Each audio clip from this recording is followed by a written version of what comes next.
All right, Carrie, we have Carrie here. She's going to talk about the initial consultation. So, Carrie, when you're meeting with a buyer for the first time, and you're in the office, what are you doing?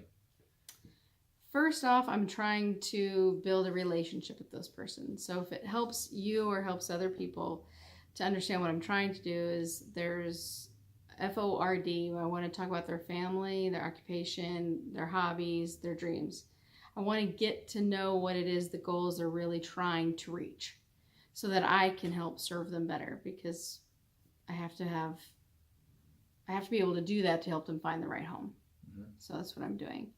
And in doing that, the next thing is when I talk to a lot of people, they walk in, they have access to the internet, they see things, but they really don't understand the process at all. So I want to walk them through what the process is, and I want to make sure that they understand. I find it so many times that they walk in, they see this $250,000 house, but they don't understand what that real payment is. Mm-hmm. That's one of my first goals after I've had a conversation with them. I want to make sure they understand what that payment's going to be. And I'm very familiar with the market. So if they say this is their payment, but I also know that the next level, maybe just $10,000, will get them even closer to their dreams and only make their payment would be maybe $50 to $100 difference. I really want to make sure I'm doing my job by exploring that. Mm-hmm. So I want to make sure I'm doing that. So, and I also want to explain to them why it's important to have a real estate agent.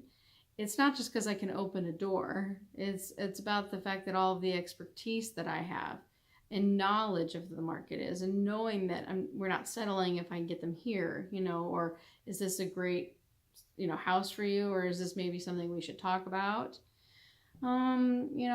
Everything else that I talk about with them too is it's the negotiating. It's an art. Anybody can write a piece of paper and fill out the boxes, mm-hmm. But if you don't know, how to write an offer to actually get it accepted, especially if, depending what the market is. If the market's a seller's market, well, there are agents that write better offers and know how to put that in there so that you're winning. I'm sure if you had a buyer, you don't want to be sitting there and writing offer after offer after offer. And I certainly don't also want to show 50 homes to one person. My job is to have listened and find the home. So that's important to me too. So let me ask you this. Mm-hmm. Does the consultation change based on the market? If it's a fast market, a seller's market, or a buyer's market, what kind of expectations are you setting with them? Well, yes, we run reports every single week so that we can pay attention to what's happening in the market. Are we fluctuating? Are we moving up? Inventory, is it price reducing? And it all matters upon what their price range is. So you have to pay attention to what that is first.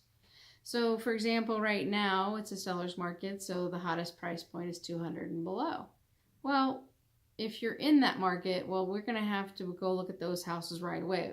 If you tell me you can't get there for a week or two, I have to set up the expectation that that house is probably not going to be there. And if it is, well, then we're going to have to rediscuss what our negotiating, how will we proceed, or what do I recommend? Now, I can only make recommendations based upon the experience I have. The buyer is still the boss about what they want to offer, but I want them to understand I understand what's going on to the market. Now, if the market says that it's a buyer's market, well, that's different. We're not probably going to be competing that often. So it's a very different type of negotiating process.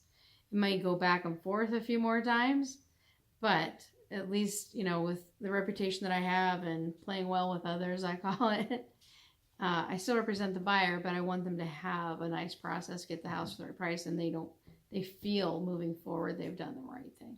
Awesome. Well, thanks, Carrie. And guys, there will be another video specifically on different strategies for negotiating, so look for that video.